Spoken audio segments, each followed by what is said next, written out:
प्रातः आपने भावना और चमत्कार पर अपने प्रवचन पर हमारा सबका ध्यान दिलाया। मैं आपकी कृपा से इस चेतनोदय क्षेत्र की प्रथम जिन मूर्ति का पुण्याजक बन सका, प्रथम शांति धारा कर सका, प्रथम अभिषेक कर सका, उसका चमत्कार मैं अपने सब भाइयों को, आज सब सुनने वालों को बताना चाहता हूं। जीवन भर हमने गुरु और भगवान से सिर्फ मांगा है, मांगने के अलावा कभी कुछ सीखा ही नहीं। लेकिन आपके प्रवचनों के बाद मुझे मेरा यह अपराध बोध खत्म हो गया कि शांति धारा और पूजन करने के बाद यदि मन में कुछ मांगने के भाव होते हैं तो वो गलत नहीं है, क्योंकि हम गृहस्थ हैं। मेरा बेटा भरी जवानी में हार्ट अटैक से हॉस्पिटल के इंटेंसिव केयर यूनिट में जिंदगी की घड़ियां गिन रहा था। डॉक्टरों ने कहा, सुधीर जी, जो अपने हैं उन सबको बुला लो। मॉनिटर पर उसकी वेवलेंथ बिल्कुल फ्लैट हो गई थी। बस आप समझ ही रहे होंगे, मैं सिर्फ जिनेंद्र प्रभु को और अपने गुरु को याद कर रहा था। मैं आईसीयू से बाहर आया, मेरे दिमाग में आया, मैंने फोन उठाया और अशोक जी पाटनी को फोन लगाया सुबह सुबह। मुझे मालूम था कि पाटनी जी परम पूज्य मुनि पुंगव सुधा सागर जी के सबसे निकट हैं और इस वक्त अजमेर में हैं। महाराज श्री ने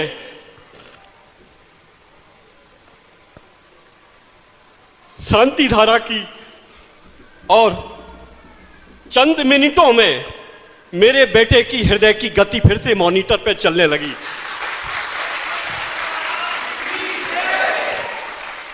मैं आपसे ये बात इसलिए कह रहा हूं, तब से अब तक यदि कुछ मांगा है तो अपने गुरु से मांगा है, भले सामने नहीं हो, भाव से मांगा है। गुरुवर, तुम तक कैसे आऊं? गुरुवर, तुमको कैसे पाऊं? पास मेरे सिर्फ भक्ति का धन है, पापों से कलुषित जीवन है, तपश्चरण का नाम सुना है, लेकिन तब की राह कठिन है। कैसे गंदले हाथ लगाऊं? गुरुवर, तुम तक कैसे पाऊं? हे भगवान, उसके बावजूद भी हिम्मत करके आपके नजदीक आने की कोशिश करता हूं और अपनी जिज्ञासा रखता हूं। पूरी दुनिया में सारे किस्म के हमने जिनालय, चैत्यालय, देवालय के नाम सुने हैं, लेकिन भगवान, अकृत्रिम चैत्यालय कैसा होता है? उसमें प्रतिमा जी की अवगाहना कैसी होती है? किन पदार्थों की, किन रत्नों की बनी होती है? कैसी होती है? ये हमारी भावना है।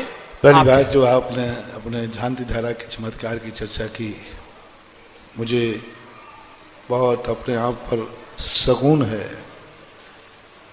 मैं अपने आप पर बहुत संतुष्ट हूँ कि मैंने शांति धारा को समझ करके, शांति धारा का जौहरी बन करके उसकी एनर्जी जब से सारे जगत में दी है।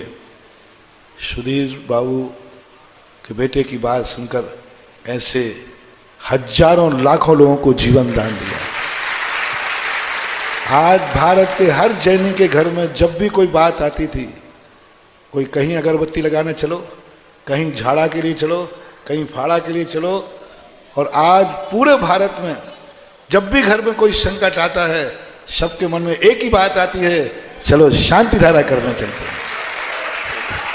एक ही पूरे भारत में। मैं तो कहीं ज्यादा बिहार तो मैं कर नहीं पाया साधु, जहां मैंने बिहार नहीं किया, आसाम, कश्मीर, पंजाब, कर्नाटका, जहां पर लोग अभिषेक भी नहीं करते हैं, महाराष्ट्र, केरला, सारे भारत के अंदर शांति धारा के जो स्थितियां बनी हैं, मुझे सबसे बड़ा ये शिक्षा देने वाले थे सत्य महावृति पूज्यवर मानतुंग आचार्य। जब उन्होंने कहा कि मेरे भगवान से भी ज्यादा ताकत भगवान के चरणों की रज में होती है। भगवान शक्तिमान होते हैं, जैसे हमने कहा था सिद्ध भगवान शक्तिमान है, लेकिन उनकी एनर्जी किसी कन्वर्ट होके आएगी। भगवान की हमें कोई एनर्जी मिल नहीं सकती। भगवान की एनर्जी लेने के लिए हमें कोई दूसरी चीज लाना पड़ेगी। तो जैसे मानतुंग आचार्य ने कहा, त्वदपाद पंकज रजोमृत, वही रज क्या है? गंधोदक है। और उस गंधोदक के माध्यम से मुझे अच्छी तरह याद है आपका समाचार पहुंचा था और मैंने शांति धारा भी कराई थी। एक घटना ऐसी घटी भीलवाड़ा के अंदर, जुलूस जा रहा था, वह व्यक्ति, लोगों ने कहा वो मर गया। उसने कहा महाराज शांति धारा करा दीजिए। मैंने शांति धारा करा दी और मैंने उसको देने के लिए गंधोदक लिया हाथ में। मैं गंधोदक ले चुका था, सुधीर जी, गंधोदक ले चुका हाथ में, और गंधोदक उसके नाम से ले चुका, मैं देने ही वाला था। इतने में समाचार आया, महाराज जी वो तो चल बसा। उसने तो डॉक्टर ने मृत घोषित कर दिया। मेरे मन में भाव आया, यदि वो मर गया है तो मैंने गंधोदक क्यों लिया, और ये गंधोदक उसके नाम का लिया है, मैं किसको दूं? ये गंधोदक मैंने उसके नाम से लिया है, मैं लगाऊंगा नहीं। दूसरे का गंधोदक दूसरे को दूंगा नहीं। मैंने कहा क्या मर गया? बोले हाँ। तो मैंने कहा ये गंधोदक उसके नाम पर है, ये गंधोदक जाके उसी को लगा दो। और जैसे ही गंधोदक उसको लगा, उसने आंख खोल करके श्वास लेना शुरू किया। जय हो, नमोस्तु गुरुवर। यथार्थ घटना है। मृत घोषित, मैं गंधोदक ले लूंगा। मेरे मन में यही आया कि मर गया था तो मैंने गंधोदक क्यों लिया। भगवान से कहा कि आपको गंधोदक कैसे दे दिया आपने उसके नाम का? तो ऐसी बात नहीं है। वे मानतुंग आचार्य सत्य महाव्रती थे, जीने की आशा छोड़ दी है। उद्भूत भीषण जड़ोधर सोच्याम दशा मुपगता शुद्ध जीविताशा, जीने की आशा भी छोड़ दी है।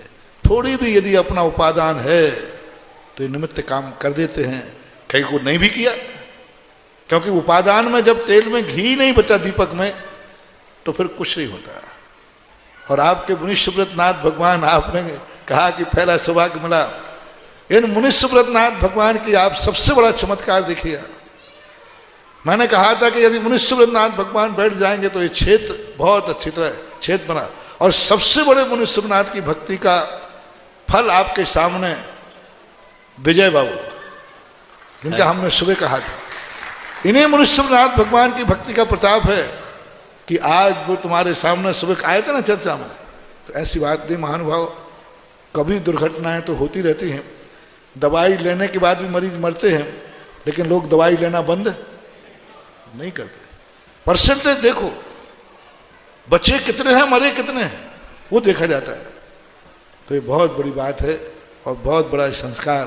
अकृत्रिम चैत्यालय जो होते हैं बहुत विशाल होते हैं। 3 भेद किए गए पूज्यवर अकलंग स्वामी महाराज ने श्री राजवार्तिक में उत्तम, मध्यम और जघन 3 प्रकार के चैत्यालय कहे। उत्तम, मध्यम, जघन आकार की अपेक्षा 100 योजन लंबा, 75 योजन चौड़ा ऊंचा और उससे आधे आयाम वाला चौड़ा, ऐसा भेद करके उन्होंने 3 करे आयतन की अपेक्षा। वैसे सामान्य रूप से सभी में 500 धनुष प्रमाण 108 मूर्तियां होती हैं और वो नाना रत्नों की होती हैं, किसी एक रत्न की नहीं होती। नाना रत्नों युक्त जो स्वाभाविक रूप होते हैं। आँख के पास में नील मणि होगी, होठों पर मरकत मणि होगी, नाखूनों पर अलग मणि होगी। तो वो मणि अलग से चिपकी हुई नहीं है, एक ही पाषाण में नाना प्रकार की मणियों के स्वरूप होते हैं। तो ऐसे वह रत्नमयी है। नंदीश्वर भक्ति में पूज्यवर पूज्यपाद स्वामी ने विशेष वर्णन किया है और उन्हीं अकृत्रिम चैत्यालयों का प्रतिरूप आज अपने भारतवर्ष में जो कृत्रिम चैत्यालय हैं उनके माने जाते हैं।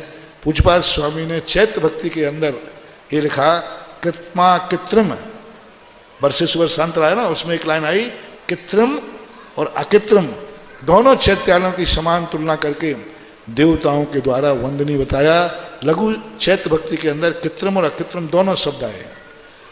तो पूज्यपाद स्वामी ने कृत्रिम और कृत्रिम चैत्यालयों को एक तुलना में रख करके देवों के द्वारा वंदनीय बताए हैं, ऐसा है।